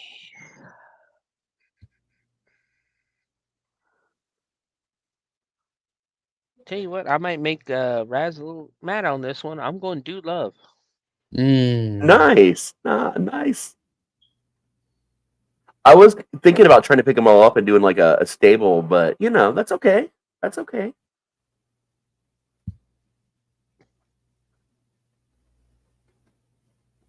All right.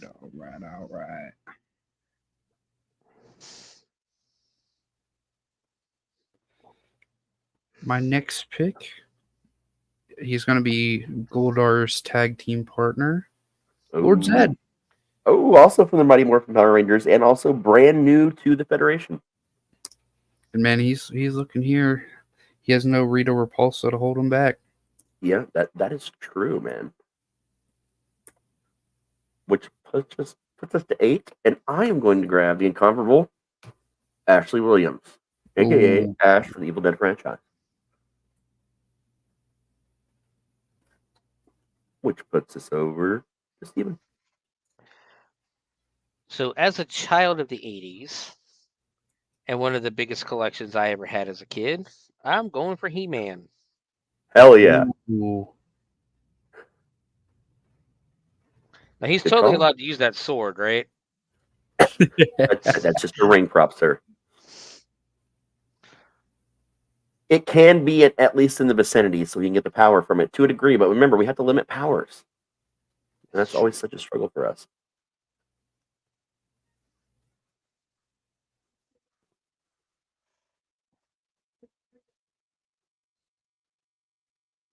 All right. All right, go ahead, Matt. My next pick. Look at my roster a little here.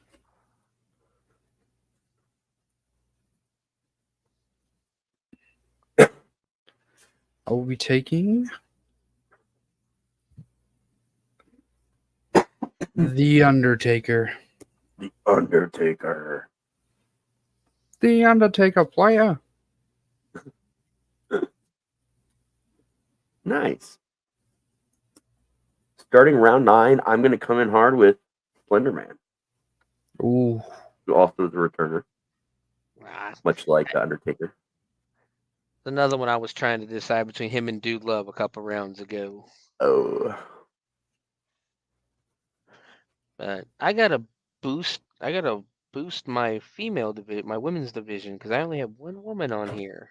Oh, yeah, man. You got to get that going. Yeah, so I'm gonna go Buffy. Ooh. Good call on Buffy. Very good call.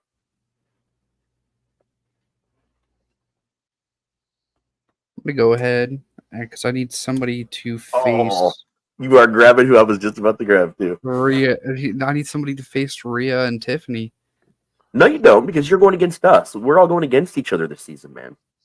Oh, yeah, that's true. Hold on. But who you're about to pick was one of the predominant ladies last season.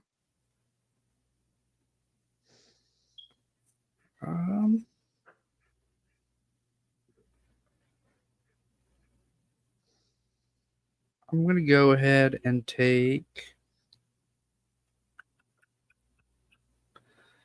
Oh, shoot.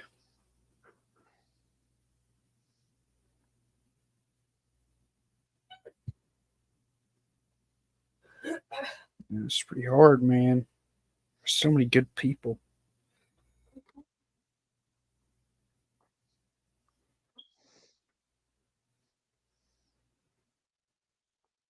If you're filling out your female division, I think that what you were going to pick was nice.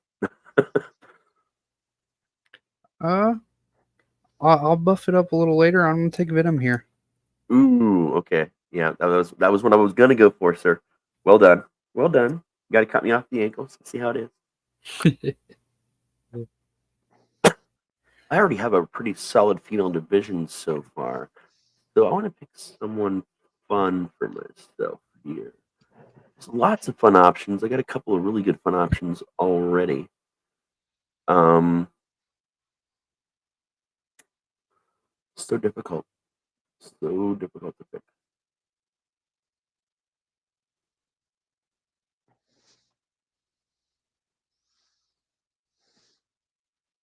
See, I always think I know where I'm going with this, and then like I'll see something else. I'm like, oh shit. Oh, here we go. I'm gonna grab an 80s favorite of mine and go with Krang from the Ninja Turtles, who is also. Okay, that's going to be interesting to see. I know. It looks amazing, by the way. I'm stuck on 3 right now, but I think I'm going to go with somebody who kind of dominated last season, at least a few episodes I was on for, and I'm going to take She-Hulk. Yep.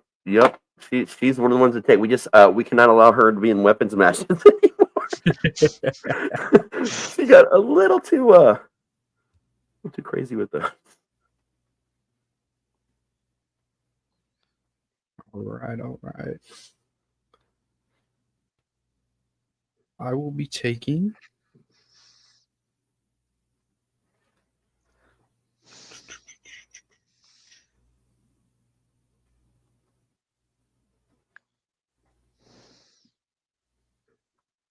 the Birds of Prey. Oh, good fill out for the female division right there. And we are officially halfway through the drafting portion of tonight, just so y'all are on board and you know what's happening. Let's see here. I had one. Where is it at? There we go. I'm going to go with Wolverine. Oh.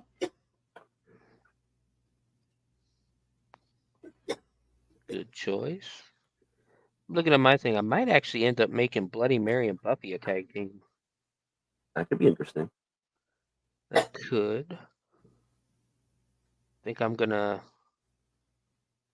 go back to the men though right now because I want Duke Nukem. Fuck yeah! Who doesn't love some Duke Nukem? He was on my short list as well. Surprised you didn't grab him and team him and Ash up together. I seriously thought about it. That's why he was one of the people on my short list. The inspiration. The inspiration for Duke Nukem. Oh yeah. Also new to the Federation. My next pick, I will be taking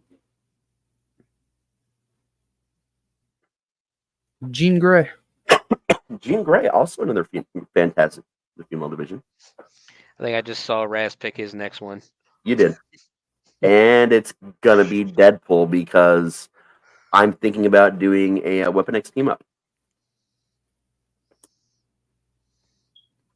with Deadpool and Wolverine.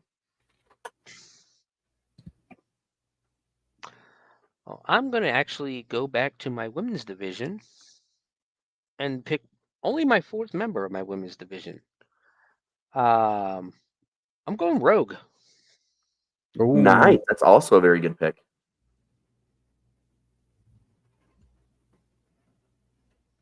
Very good pick indeed. And yes, the wrestlers for all of these entries are already built and in our system, guys. So we're pretty picky on what we choose. That's why some people made a list, some people didn't. It's what round are we on? You're going to finish out round 12 of 20. Okay. Oh. So this will be probably one of my last female picks. There'll probably be one more. But I will take Trini Kwan. Nice. Yeah, I was wondering if you were going to round out the Power Rangers. Yeah. We've only got one more to pick after that. All right. round 13, I'm going to go with you got Jason. Now, which version of Jason you got? That is, Is that Kane Hunter? I think so. Yeah. I'm going to do a Kane Hunter pick with Victor Crowley, who's an all-time favorite of mine. Ooh. But I love Victor Crowley. Showing some Adam Green love there, man. Well, I'm gonna round out a team. Well, it's a male-female team, but they do probably make some really good mixed tag teams. How about Spike? Oh, that's who I was going to go for next, too. Hell yeah. Spike is amazing. I mean, you already get Buffy, you got to get Spike, right? Yeah, that makes sense. Matt, who's going to be your 13th pick? It's kind of a little dark horse out here, but my 13th pick is going to be Willy Wonka. Willy Wonka? All right. I mean, some of the dark horse picks have turned out well, like the dark horse wrestlers. Look how well Andy Kaufman did last year. That's very true. Season. I was bummed that he's not coming back, sadly. Yeah.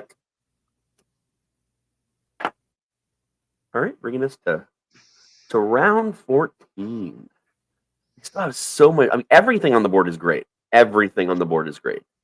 It's just trying to wrap it in, you know? It's difficult.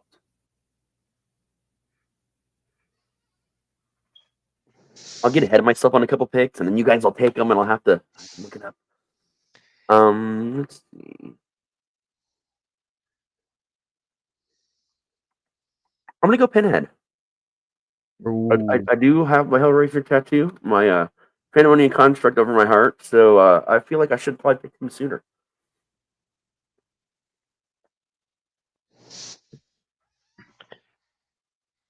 So I'm gonna stay, I guess, technically in the 90s. Video games. Let's go Sub-Zero. Nice. Good pick.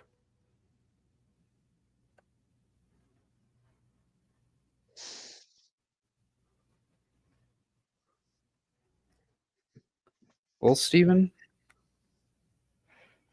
You son of a bitch. I know you're Sub-Zero. going. Yeah, you son of a bitch. And it's a rival, man. I'm going Scorpion. You just ruined my tag team division. Hey, you still got Quan Chi out there.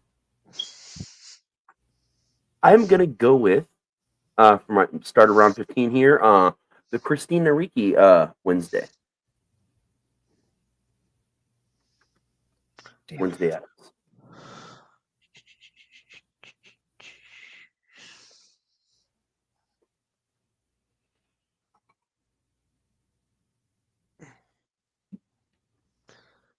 Let's see.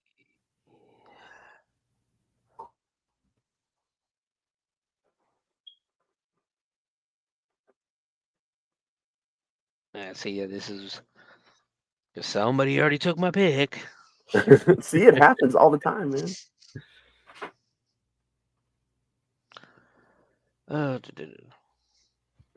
You know what? How about we go Sloth? Ooh, Sloth's another really good pick. It's so many people that are new to us. It's fantastic. I think most of our list is new. Here's closing out round 15 for you, Matt. I'm picking Quan Chi. 2 of the 3 Mortal Kombaters. Okay. Going into round 16, I'm going to grab the Jenna Ortega Wednesday. I'm going to go for the Wednesdays tag team.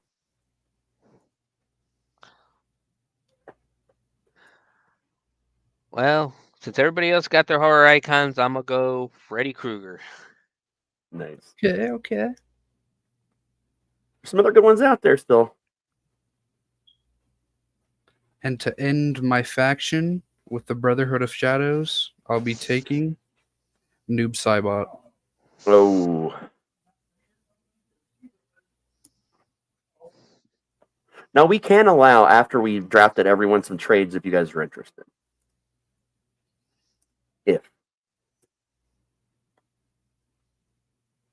So starting off, this is going to be round 17. I'm going to go with my man Beavis. Ooh.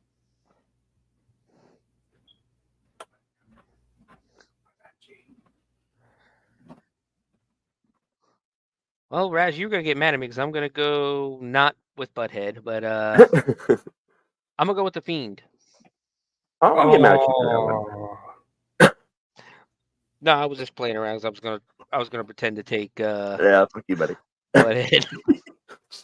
Yeah, I'm surprised you slept on the Fiend for so long, Matt, because I know he's like one of your favorites. There's just so many favorites on this list, man. It's hard to pick one. I know. Like I don't have a strategy at all. I don't either. I'm just going off somebody. Oh, I got that I like. strategies. I came into this, I think, more prepared than you guys.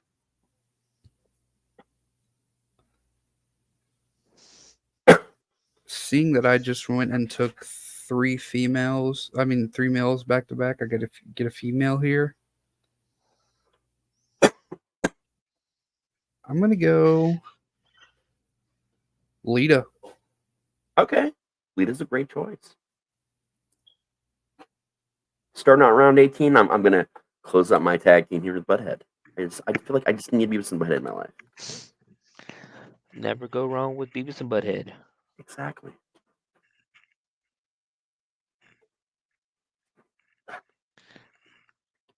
Let's see.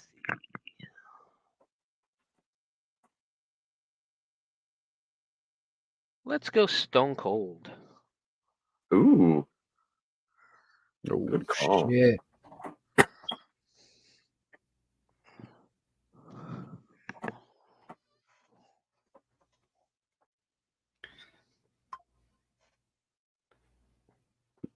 We have two. Well, I technically have two more picks, right? I'm going to pick this round. This is we have another one.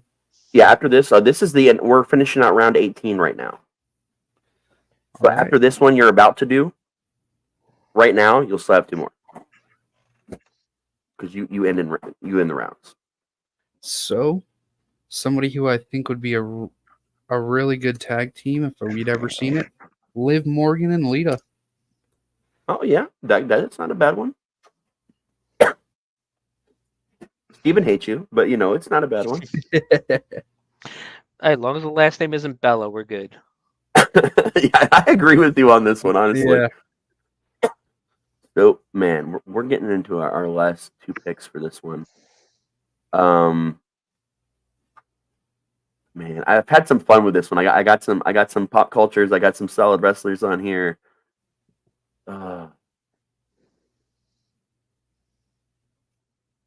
Okay, I have an idea for a new tag team. Let's go with Jeff the Killer. Ooh. I'm gonna have the creepypasta tag between him and Slender Man.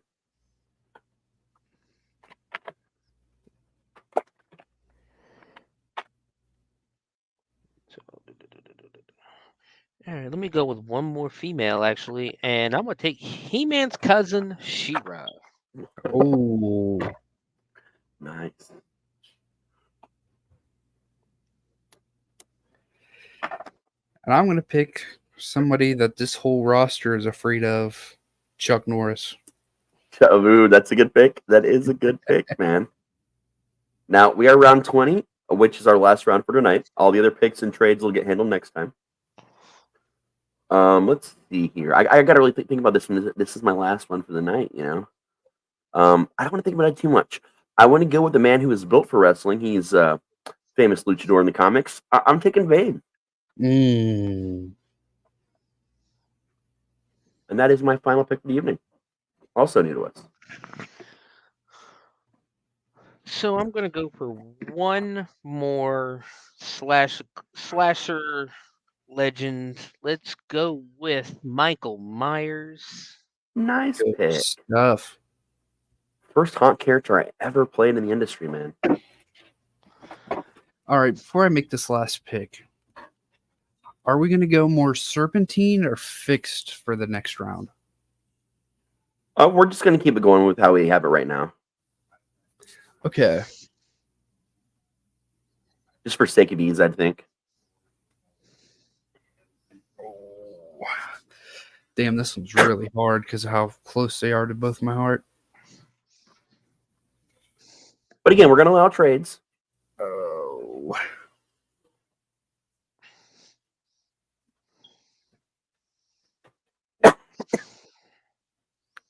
Tommy Oliver. I was waiting for you to make that pick. I was waiting the for you to best make for last. Yep. Well, that's our 20, guys, for the night. So what we should do is just go back through, remind people who we've grabbed so far. I'll start it off. I've got Ash Williams. I've got Vane, Beavis, Beetlejuice, Butthead, the Creature from the Black Lagoon, Deadpool, Elvira, the Jeff the Killer, the Outsiders, Krang, the Deadly Ladies. I've got Mankind, Pinhead, DX, Slenderman, Victor Crowley, both of the Wednesdays. I don't know if I said the Outsiders or not, but the Outsiders, but I didn't say that already. And Wolverine. Steven, who did you grab? Oh, I started out grabbing the Killer Clowns, Art the Clown, Captain Spaulding. The whole reason I got him was Captain Spaulding. Both Pennywises, both the Tim Curry and the Bill Skarsgård, and Doink. That was my whole first pick. From there, I went to the Toxic Avenger, who I think is the dark horse pick, Dread Pirate Roberts. Yeah. Andre the Giant, which Dread Pirate Roberts and Andre might be a tag team. They may not. I don't know yet. Went to Bloody Mary. The current World Heavyweight Champion, Damian Priest, in WWE, that is. Dude Love, He-Man, Buffy, She-Hulk, Duke Nukem, Rogue, Spike, Sub-Zero, Sloth from the Goonies, Freddy Krueger, The Fiend, Stone Cold Steve Austin, She-Ra, and finally Michael Myers. Fantastic picks, man. I'm almost thinking of a stable with The Fiend, Michael Myers, and Freddy. Could be interesting, man. What about you, Matt? What was your list? Can you check the private chat, please? Yes, sir. There's nothing there. Yeah. Give us 1 second, guys. We're gonna play, even though we're at the very end of the show, we are gonna play a quick ad. Give me just a second. I gotta find one that we can play. Let's see here. Today is what day of the week? Wednesday. Thursdays. I'm trying to remember, and I should know this, but my brain is so absolutely wrecked right now. I'm trying to remember right now what shows we do on Thursdays. Don't you guys usually do the D&D show? We do. That is correct. We do have D&D tomorrow. See, thank you. My brain is just always literally that dead. So now I've just got to go and find this ad because I'm slow. And we have things all over the place.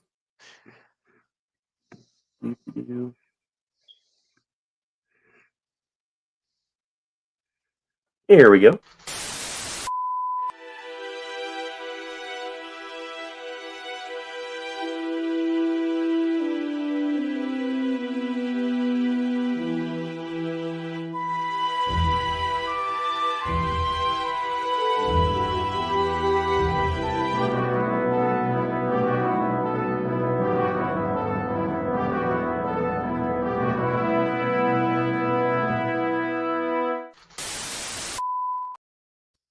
And I believe it's actually the SCP adventure that Jason runs that we're playing this week. Alrighty. So go ahead. I was like, I try to listen to it every once in a while. I've never been the biggest D&D. I think I'd have fun playing it, but at the same time, I don't have the attention span. Oh yeah, no, that's completely understandable. That's 1 week we do D&D, and the other week we do more of a White Wolf system based modern day RP for the SCP. Gotta mix it up. So what's your final list looking like, Matt? All right. So we started off with Goldar. Then we got LA Knight. Yeah. We picked up Rhea Ripley, Darth Decker, Darth Maul and Dr. Decker, Jason Voorhees, Tiffany Valentine, Lord Zed, Undertaker, Venom, The Birds of Prey, Harley Quinn and Poison Ivy, Jean Grey, Trini Kwan, Willy Wonka, Scorpion, Quan Chi, and Noob Saibot, The Brotherhood of Shadows, Lita, Liv Morgan, Chuck Norris, and Tommy Oliver. Nice. Good calls. Well, we're building up some fantastic teams here, guys. And so next Wednesday, we're going to be on again because we're doing some schedule shifting here at the network. So you get two of our shows back to back, and we'll finish our draft and we'll do our trades next week. All right. It's gonna be fun. I'm Take us Matt. home, Matt. And we're the monsters. Forgot that. Sorry. I'm really bad at this. It's okay. That's part of their shtick at this point, I think. We'll get it. And one I'm of with the these times, monsters. I promise. All right. Yeah. Well, actually, we didn't tell people where to find us. So, Matt, where can we find you? You can find me on the Owlite Network. Also, Matt Propz on all socials. And right next to LA Knight saying, yeah, if I'm not saying it myself. All right. What about you, Steven? You can find me on most platforms on the Bloody Binge Movie Podcast. You can also find me on Facebook as my own personal page, STEPHAN Henderson. This week on Bloody Binge, we are doing Chainsaw Sally. Thanks. And you can find me at your mom's house. I'm there for the pancakes. I'm not on RazTSlasher.com or any social medias. Be forewarned, if you are messaging me on social media, you're probably actually speaking to the number one Raz T Slasher cosplayer in the world. That would be Saint Friday, aka Jenny, because she handles many things for me that I'm not smart enough to do, guys. But yeah, I think that's where you can find us. Let's try that sign out one more time. Remember, count to 3. 5, got it. 2, 3. No, not you, us. We have to count to 3. I'm just messing. I'm Matt. And we're the monsters. See, he counted to like 12. We're doing one Mississippi's here, man. All right, guys. Look, I'm pulling the King Kong Bundy, all right? 5. All right, guys. Good night. Good fight. Good night. Yeah.